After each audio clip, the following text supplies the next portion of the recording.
Assalamualaikum. Asik juga ya kalau kita membahas tokoh-tokoh. Kali ini yuk kita obrolin Profesor Walter Longo. Aslinya dulu itu ya dia itu pengennya jadi musisi, ujungnya malah jadi ahli soal penuaan dan umur panjang.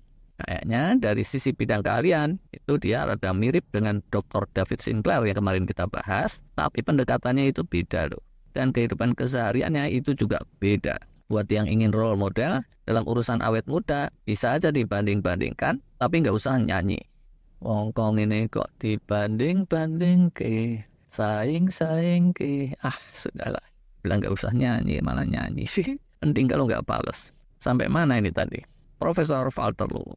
Ya, dia lahirnya di Genoa, Italia, 1967. Genoa ini kota di pesisir Italia Utara yang dekat dengan perbatasan Perancis. Walau gitu, aslinya dia orang Italia daerah selatan, daerah Calabria namanya, bukan Majalengka. Sing nyongko Majalengka ya sopo. Sorry. 2023 kira-kira umurnya 56.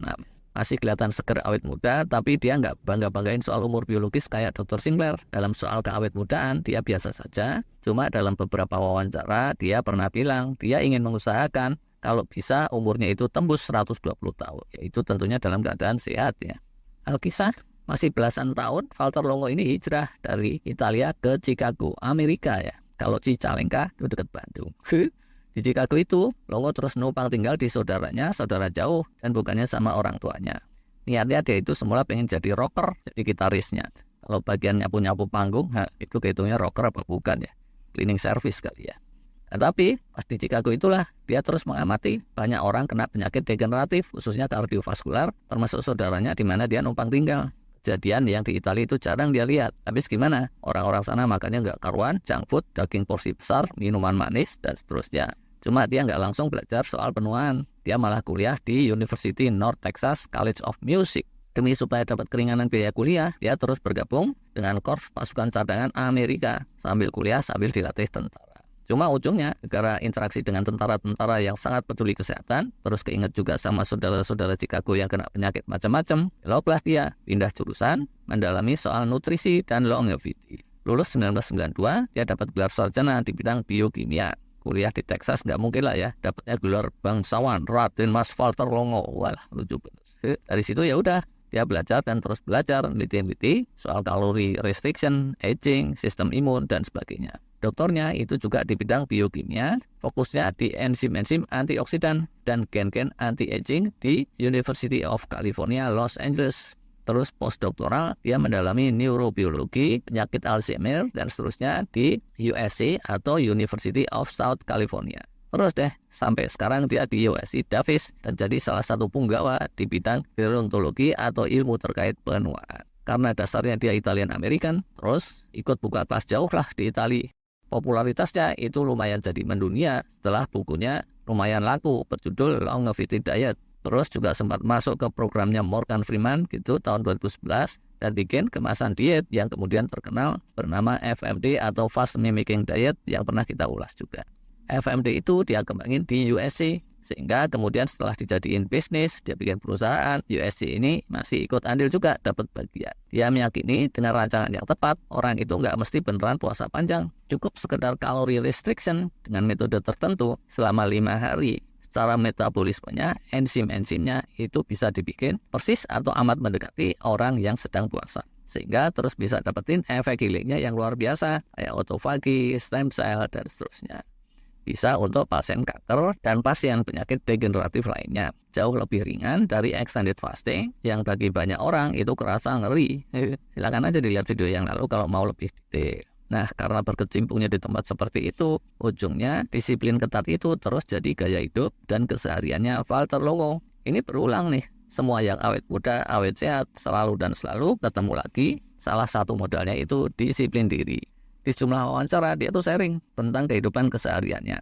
Dia bangun sekitaran jam 7 pagi rata-rata, terus berangkat tidur jam 11 malam atau jam 12 malam. Diet, intermittent fasting, calorie restriction, terus exercise dan kerja. Itulah yang jadi andalannya. Kalau Dr. Sinclair kemarin serasa susah diikutin, Valter Longo ini relatif gampang ditiru loh. Gitu pun, dia punya optimisme bisa sehat terus sampai umur 120 tahun. Jadi ya, intermittent fastingnya itu ringan aja, yaitu setiap malam atau boleh dibilang sore sampai pagi dan cuma sekitaran 12 jam sebagaimana yang dia rekomendasikan kepada khalayak.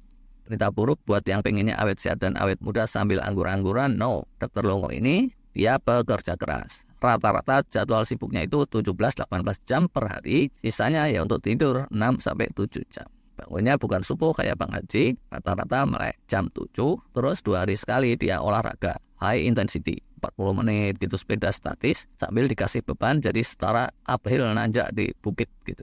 Terus push up, pull up, atau sit up gitu.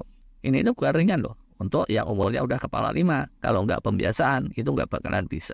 Habis itu terus dia sarapan. Jadi bukannya skipping breakfast, tapi light breakfast porsi kecil.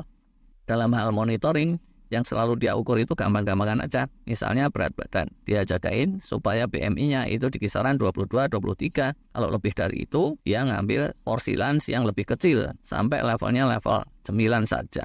Begitu dia bilangnya. Yaitu yang kisarannya 100 kalorian kayak gitu.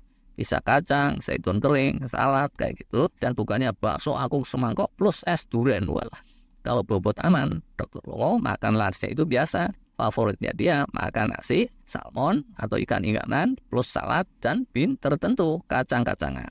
Makan utamanya itu di waktu dinner, menunya mengarah ke Mediterranean diet, kekacangan, bumbu pasta ala Itali, sayur-sayuran dengan minyak zaitun kayak gitu, dan bukannya pakai dressing salad yang kental gulanya. Sering juga dia pakai cuci mulut, bisa kacang-kacangan lagi, terus buah-buahan, bisa yang udah dikeringin, atau bisa juga dark coklat yang 85%. Pahit sih kalau 85%, tapi menurut dia kalau udah biasa itu enak-enak aja. Seminggu 2 kali dia makan suplemen berupa multivitamin aja, dan bukannya suplemennya berjejer sampai belasan jenis kayak Dr. Sinclair kemarin.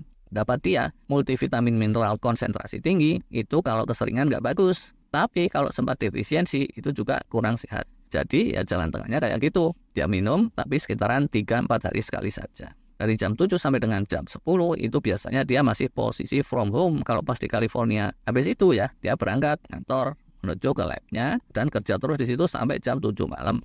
Interaksi dengan para mahasiswa, bimbingannya, rekan-rekan peneliti, dan para ahli kesehatan. Dia banyak baca juga yang selalu dia sempatkan di sela-sela meeting. Kira-kira kayak gitu tuh rutinnya dia. Sekitar 7 bulan dalam setahun di California, terus 5 bulannya lagi di Italia, yaitu sekitaran Milan, kalau sekitaran Cikalongwetan itu Bandung Barat. Di sana dia jadi direkturnya program onkologi dan longevity. Kalau pas di Italia, dia itu rutin mengunjungi para manula-manula super yang umurnya bisa tembus 100 tahun dalam keadaan sehat. Ya terus aki-aki ini itu jadi teman-temannya dia, jadi narasumber tempat dia belajar menimba pengetahuan dan bukannya menimba sumur. Salah satu favoritnya dia itu Nini Tui yang bernama Emma Morano. Emma ini bisa dibilang wanita tertua di Italia zaman kekinian gitu. Tapi tahun 2017 yang lalu meninggal dunia di usia 117. Rahasia umur panjangnya Nini Emma Morano ini menurut testimoninya itu karena dia rutin makan telur per hari rata-rata 3 butir. Rutin juga minum wine sih yang dia anggap jamu. Terus juga rutin makan minum coklat dan ngemil snack juga tapi dikit-dikit. Tapi menurut dia yang kunci lagi itu berpikiran positif dan bebas. Hidup ini memang bulat ya. Nini itu kebanyakan gimana sih? Emang bingung kan ya? Terus kalau bingung biasanya tanya sama cucunya, anak sekolahan atau mahasiswa. Nah mahasiswa kalau bingung dia tanya sama dosennya. Dosennya kalau bingung, tanyalah kepada profesor. Ternyata apa coba? Seorang profesor yang jagoan bener, yang kelasnya sudah kayak Profesor Valter Longo, dia itu rutinnya malah nanya-nanya sama Nini. Jadinya bulat. Kalau dapat waktu senggang, dia lebih cenderung main musik. Hobi lamanya dia, bahkan berusaha bikin rekaman juga, tapi nggak jadi-jadi sampai sekarang, karena sibuk. Valter Longo nggak nikah, nggak punya anak, jadi secara sosial connection-nya dia itu nggak terlalu intens. Setelah pulang ke rumah jam 7-an malam gitu, dia masih sibuk segala macam sampai jam 11 atau 12 malam. Kesibukannya banyak terkait penelitian dan penulisan buku atau berusaha mendorong agar bukunya yang sudah ada diterjemahin ke berbagai bahasa. Yang dia coba dalamin itu bukan ke arah bagaimana meredam penuaan, tapi lebih ke arah nyari-nyari akar masalahnya. Kenapa kok kita bisa jadi tua dan kenapa orang-orang tertentu itu penuaannya terakselerasi. Yaitu utamanya dia lihat dari sisi genetiknya dan dari sisi asupan-asupan nutrisinya dan bukannya memandang dari semua aspek. Blenger sih kalau mesti melihat dari semua jurus dan semua aspek. Gitu deh, Valter Longo ini kesehariannya lebih seperti manusia biasa yang suka nontonin kanal kita ini. Terus habis nonton subscribe gitu kalau belum subscribe. Terima kasih.